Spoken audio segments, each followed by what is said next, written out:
The Discourses of Christ of the Last Days.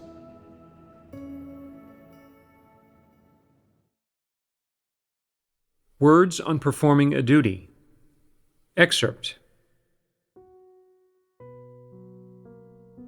Now, can things befalling you that do not accord with your notions affect the performance of your duty? For example, sometimes the work becomes busy, and people are required to endure some hardship and pay a bit of a price to perform their duties well. Some people then develop notions in their minds, and resistance arises in them, and they may become negative and slack off in their work. Sometimes the work is not busy, and people's duties become easier to perform, and some people then feel happy and think, "It would be great if performing my duty was always this easy." What kind of people are they? They are lazy individuals who are greedy for the comforts of the flesh. Are such people loyal in performing their duties? Such people claim to be willing to submit to God, but their submission comes with conditions. Things must fit with their own notions and not cause them to suffer any hardship in order for them to submit. If they might encounter adversity and need to endure hardship, they complain a lot and even rebel against and oppose God. What kind of people are they? They are people who do not love the truth. When God's actions accord with their own notions and desires, and they don't have to endure hardship or pay a price, they are able to submit. But if God's work does not align with their notions or preferences, and it requires them to endure hardship and pay a price, they are not able to submit. Even if they don't openly oppose it, in their hearts they are resistant and annoyed. They perceive themselves as enduring great hardship, and they harbor complaints in their hearts. What kind of problem is this? It shows that they do not love the truth. Can prayer, vows, or resolutions resolve this problem? How should this problem be resolved then? First, you must understand God's intentions and His requirements, and understand what true submission is. You must know what rebelliousness and opposition are. Reflect on which corrupt dispositions are hindering your submission to God, and see through to these matters. If you are someone who loves the truth, you will be able to rebel against the flesh, especially your fleshly preferences, and then practice submission to God, and act according to His requirements. In this way, you will be able to resolve your corruption and rebelliousness, and achieve submission to God. If you do not understand the truth, you will be unable to see through to these matters, unable to discern your inner states, and unable to see through to what things are hindering your submission to God. Consequently, it will be impossible for you to rebel against the flesh and practice submission to God. If a person cannot even rebel against their fleshly preferences, it will be very difficult for them to achieve loyalty in the performance of their duty.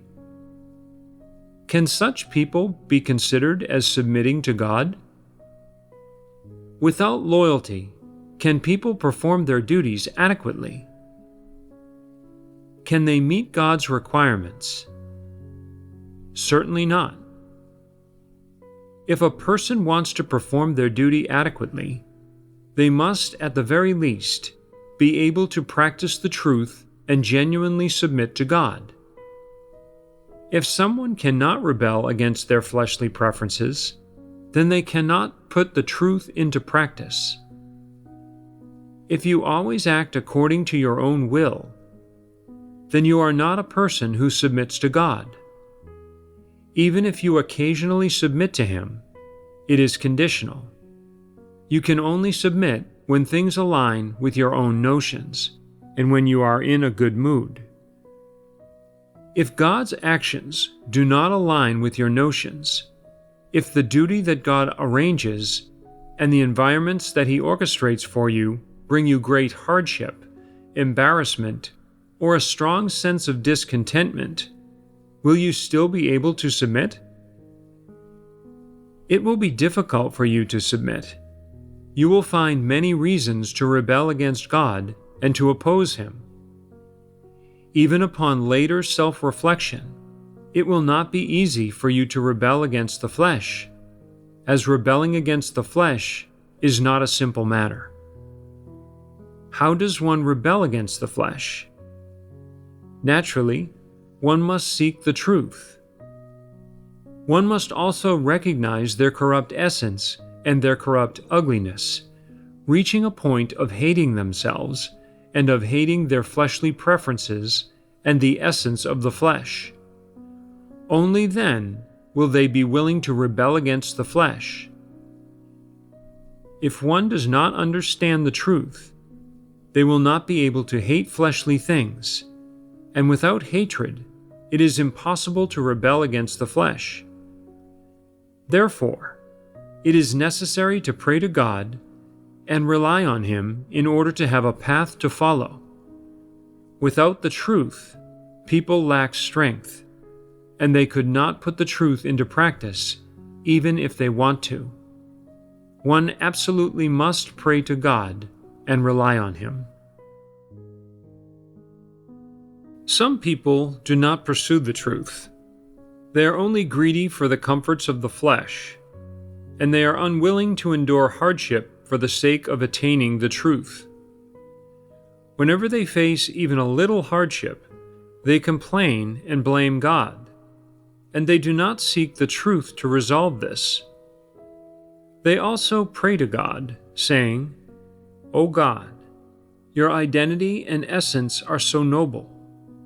I am unworthy of loving you, but I am willing to submit to you. No matter the situation, I am willing to submit to you. May you guide, illuminate, and enlighten me. If I cannot truly love you and submit to you, please scrutinize and punish me. Let your judgment come upon me." After praying in this way, they feel quite good about it. But is this not just a pile of empty words? Can constantly praying with empty words and reciting a few words and doctrines resolve problems? When a person prays with empty words, what kind of problem is this? Does it not have a bit of a deceptive nature to it?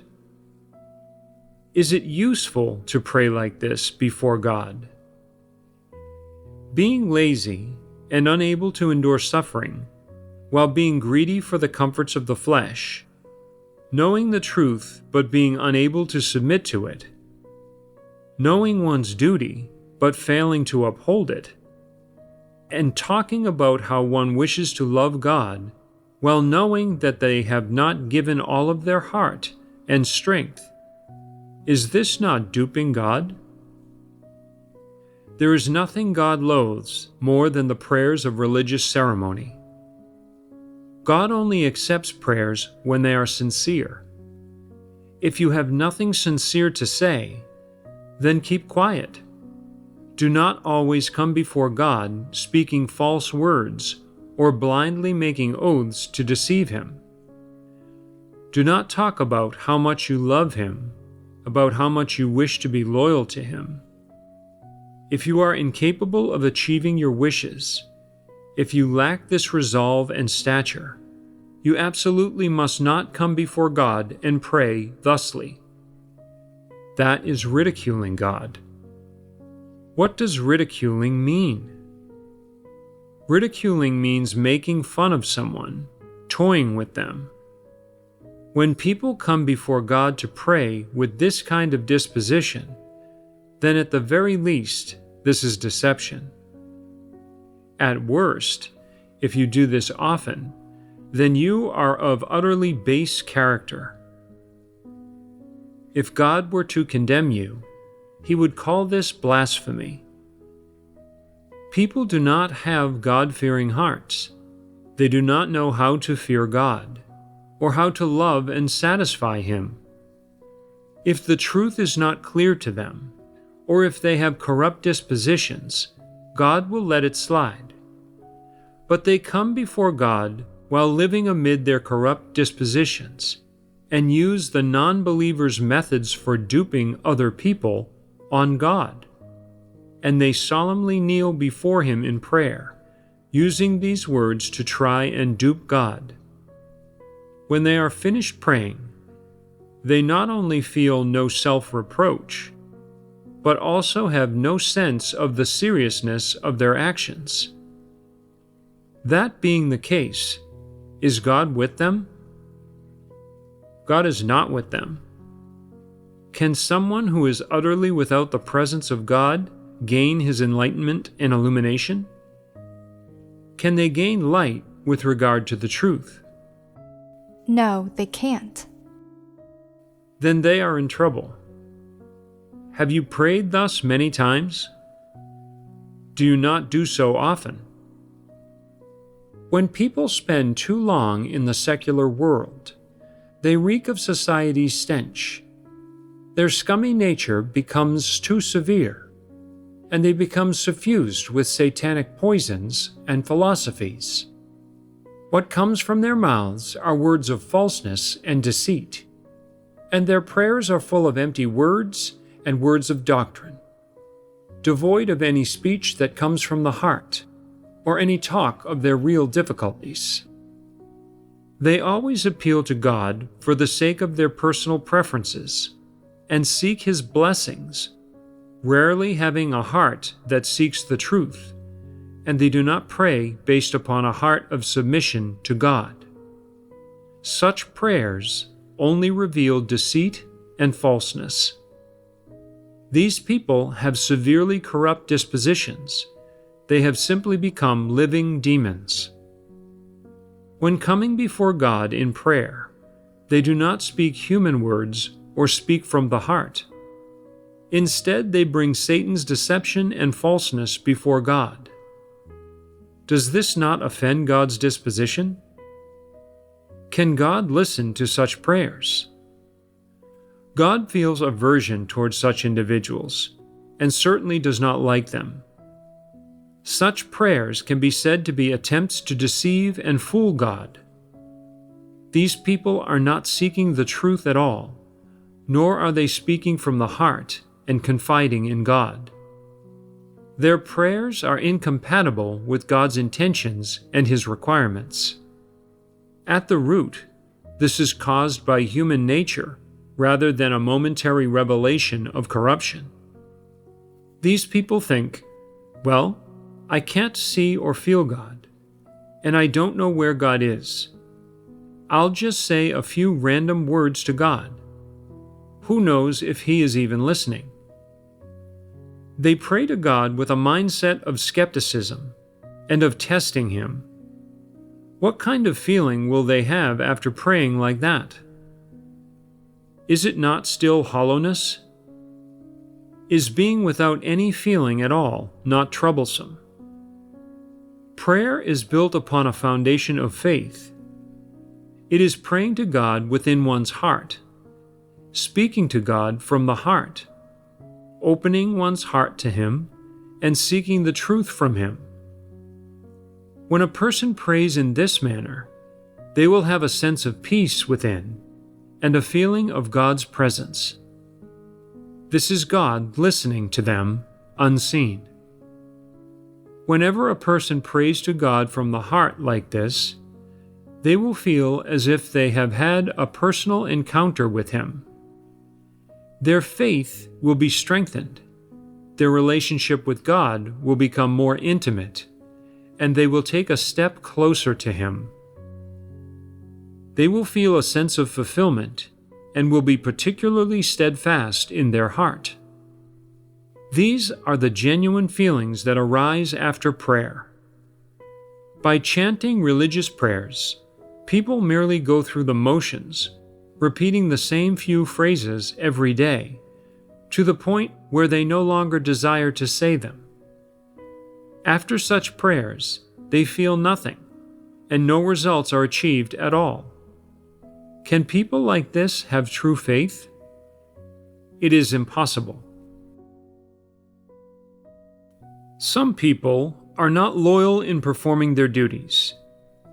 They are always perfunctory, or they feel that their duties are too difficult and tiring. They don't want to submit.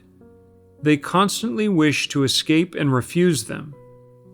And they always want to perform duties that are easier, that do not expose them to the elements, that do not come with any risk, and allow them their fleshly comforts.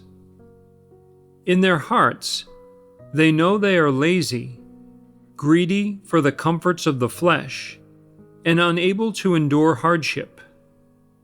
However, they never express their true thoughts to anyone, fearing they will be laughed at. Verbally, they say, "I must perform my duty well and be loyal to God." And when they fail to do anything well, they tell everyone, "I have no humanity and no loyalty in performing my duty." However, in reality, they do not think that at all. When a person is in such a state, how can they pray in a manner that has reason? The Lord Jesus said to worship God with one's heart and with honesty. When you come before God, your heart must be honest and without falseness.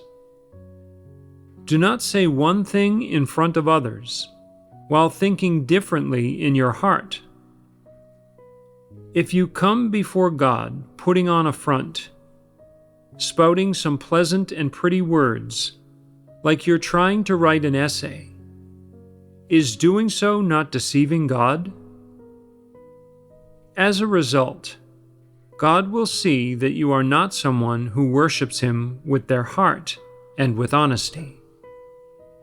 He will see that your heart is not honest, that it is extremely sinister and wicked, and that you harbor evil intentions, and He will abandon you.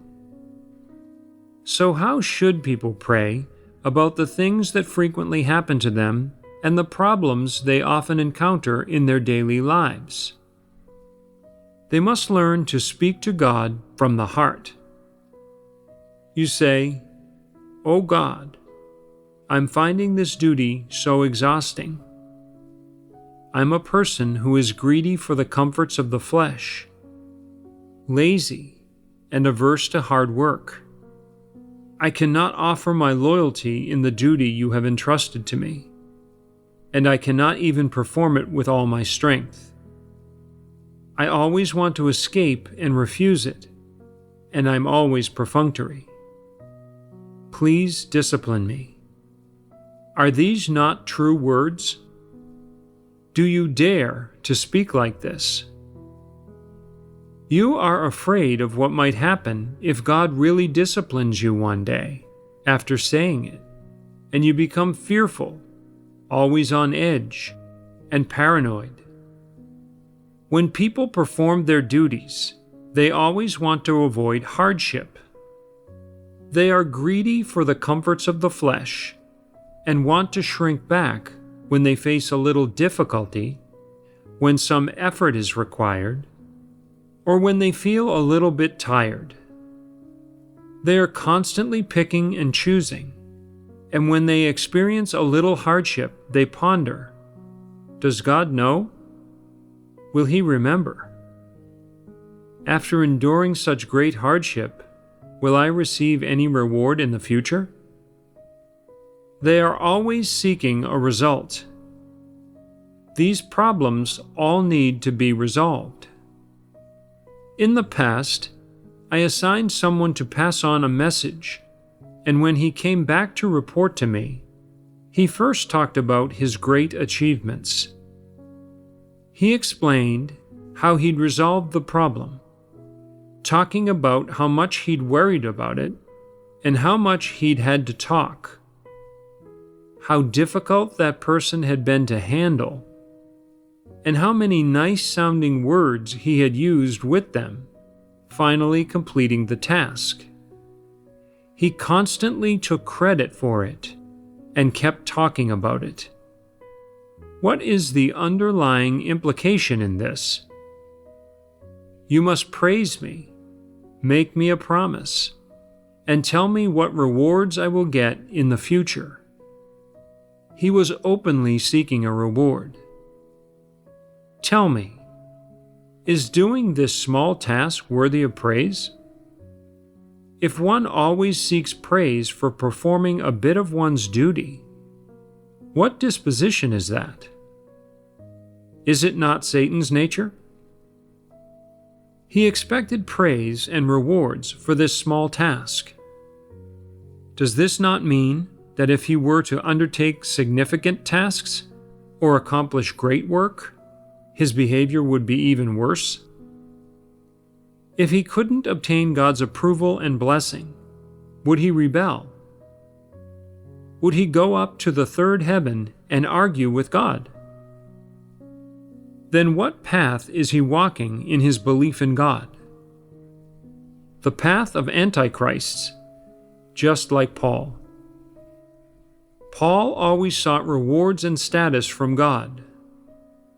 If God did not grant it, he would become negative, and he would slack off in his work, opposing the Lord and betraying him.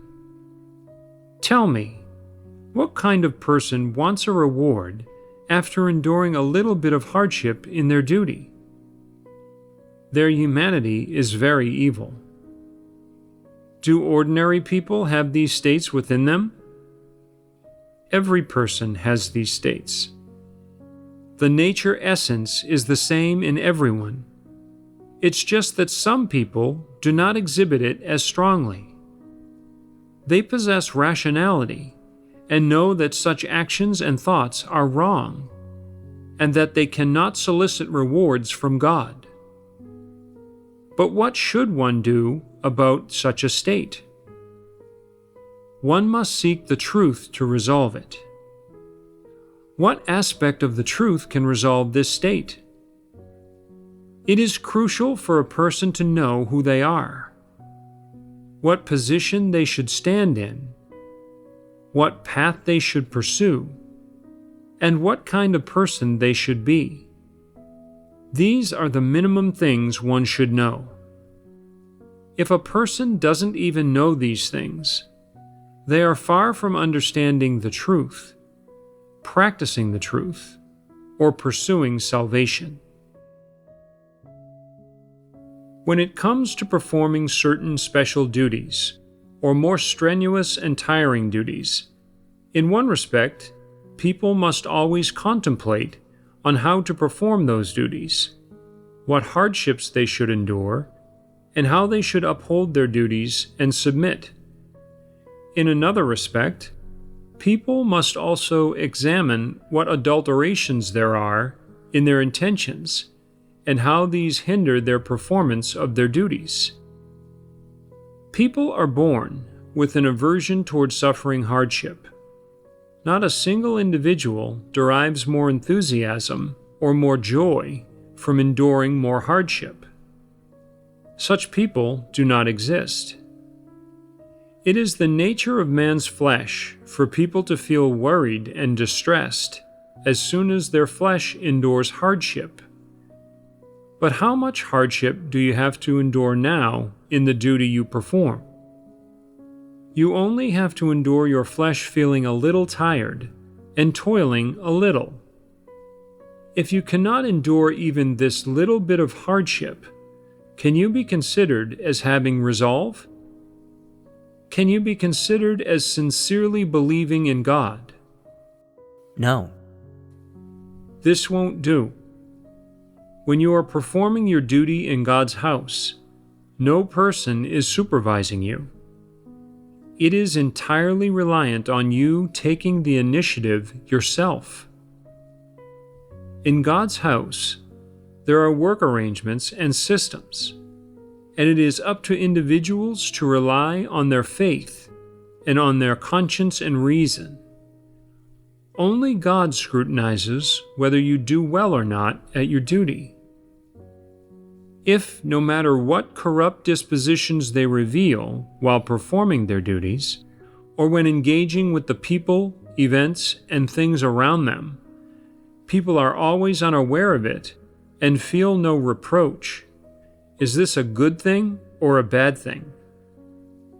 It is a bad thing. Why is it considered a bad thing?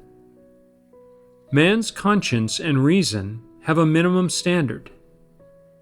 If your conscience lacks any awareness and cannot hold you back from doing bad things or restrain your behavior, if you act in a way that violates the administrative decrees and the principles and lacks humanity, but you are bereft of reproach in your heart, is this not lacking a moral baseline?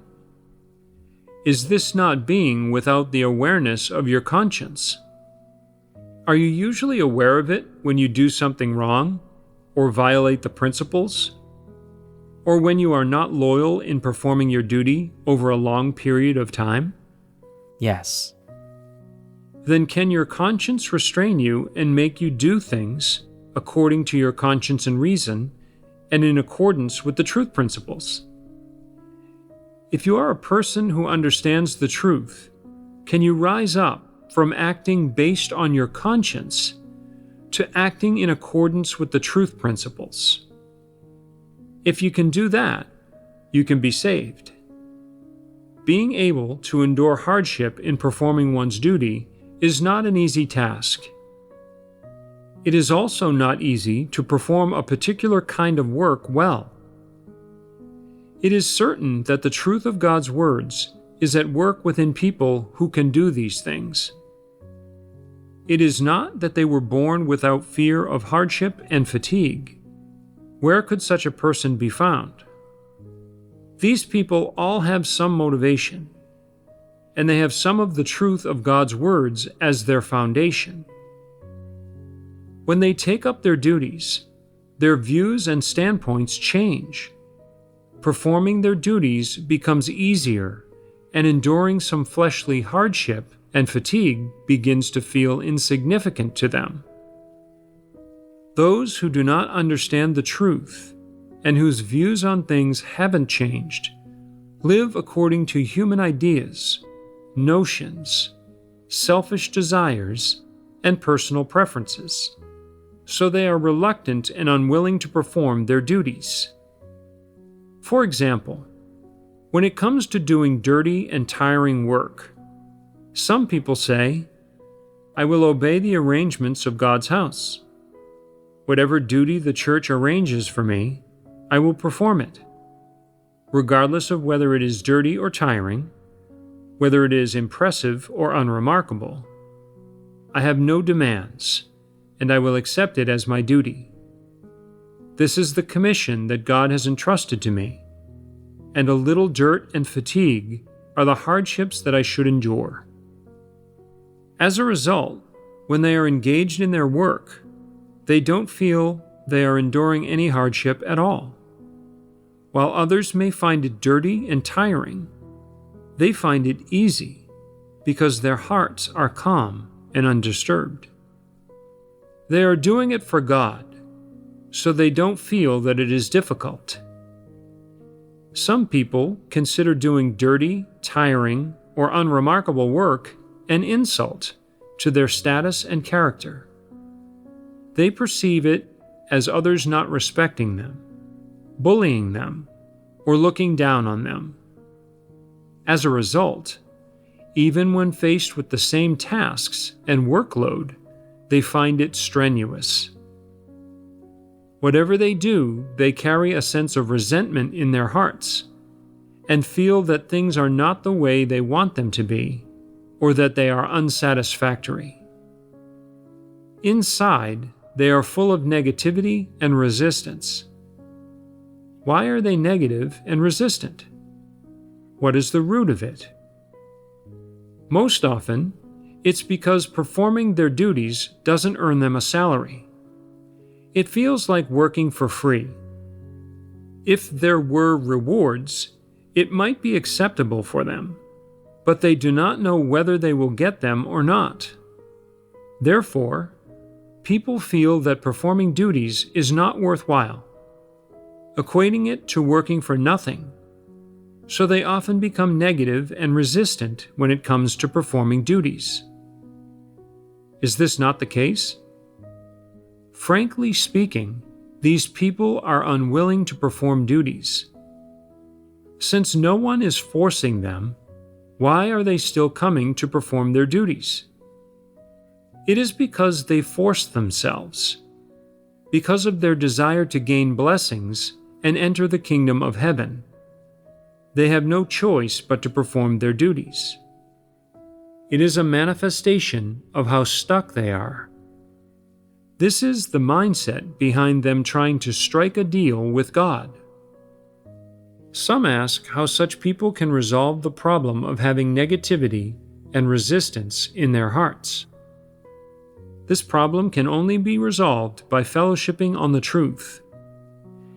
If they do not love the truth, no matter how the truth is fellowshipped on with them, they will be unable to accept it. In that case, they are disbelievers, and they have been revealed. Because they want to strike deals and won't do anything unless it benefits them, if God promises them rewards and entry into the kingdom of heaven, and writes them a guarantee, they will certainly perform their duties enthusiastically. In reality, God's promise is open, and those who pursue the truth can obtain it. Those who do not pursue the truth, however, are unable to obtain it. It is not that they are unaware of God's promise. It's just that in their hearts it feels intangible and uncertain. To them, God's promise is like a rubber check. They're not able to believe in it, and they do not have true faith in it, and there is nothing that can be done about this. They desire tangible things, and if you were to pay them a salary, they would surely be energized. However, those without conscience and reason may not necessarily be energized. They are so wretched. If they were to be employed in the secular world, they wouldn't work diligently. They would be slippery and slack off, and they would certainly be sacked. This is simply a problem with their nature. For those who are consistently perfunctory in the performance of their duties, the only solution is to clear them out and eliminate them. There is no other way for those who do not accept the truth. Their excuses and justifications are all unreasonable, and it is not necessary to discuss the quality of their humanity. Nowadays, most people have begun to perform duties. Do you understand what duties are, how they arise, and who gives them? Duties are commissions entrusted to people by God. That's right. If you believe in God and come to His house, if you are able to accept God's commission, then you are a member of His house. The tasks that God's house arranges for you, the way that God tells you to follow, and the commissions entrusted to you by God are your duties, and they are what God has given to you. When you eat and drink the words of God, comprehend His intentions, and listen to and understand the arrangements of God's house, when you know in your heart what duty you should perform and the responsibilities you are capable of fulfilling, and when you accept God's commission and start performing your duty, you become a member of God's house and a part of the expansion of the gospel. God regards you as a member of His house and as a part of the expansion of His work. At this point, you have the duty that you ought to perform.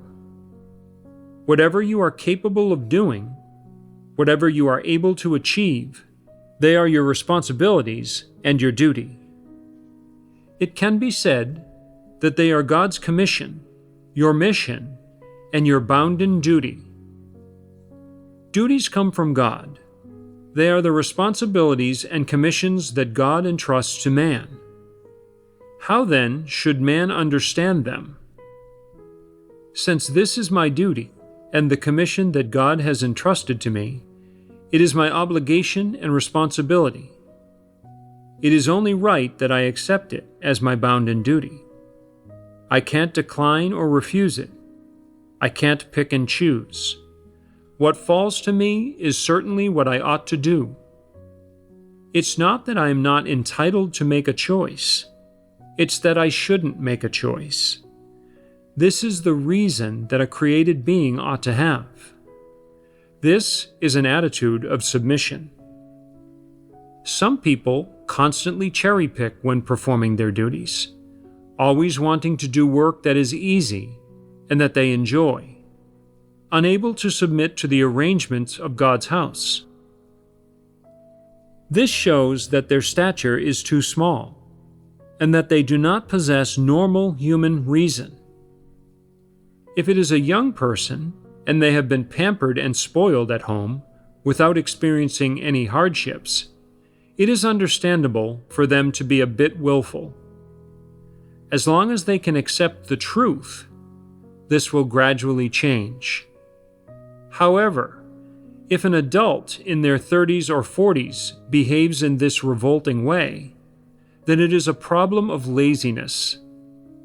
The disease of laziness is congenital and the most difficult to treat. It is a problem with one's nature, and it is only through being left without any other choices, in particular environments or situations, that people like this are able to endure a bit of hardship and fatigue. It is just like how some beggars are well aware that being a beggar invites disdain and discrimination from others, but due to their laziness and unwillingness to work, they have no other choice but to resort to begging. Otherwise, they would have to starve. In sum, if a person cannot perform their duty conscientiously and responsibly, sooner or later they will be eliminated. The greatest transgression is to believe in God, but not submit to Him. If you refuse to perform your duty, or are consistently averse to hardships and afraid of exertion, then you are a person without conscience and reason. You are unsuited to performing duties, and you may leave. One day, when you realize that not performing your duty is tantamount to refusing the commission entrusted to you by the Creator, and that you are a person who is rebelling against God, without conscience and reason, when you realize that those who believe in God should perform their duties well, and that it is necessary, then you should behave yourself and perform your duty well. This is submission. If a person is rebellious or negative in their duty, that is, if they show a complete lack of submission to God, such a person is not sincerely expending for Him. Willingly performing one's duty well is the minimum expression of submission to God. So how do duties arise? Duties come from God. They are responsibilities given to people by God. Duties are responsibilities given to people by God. So do non-believers have duties? No, they don't. Why do you say that they don't?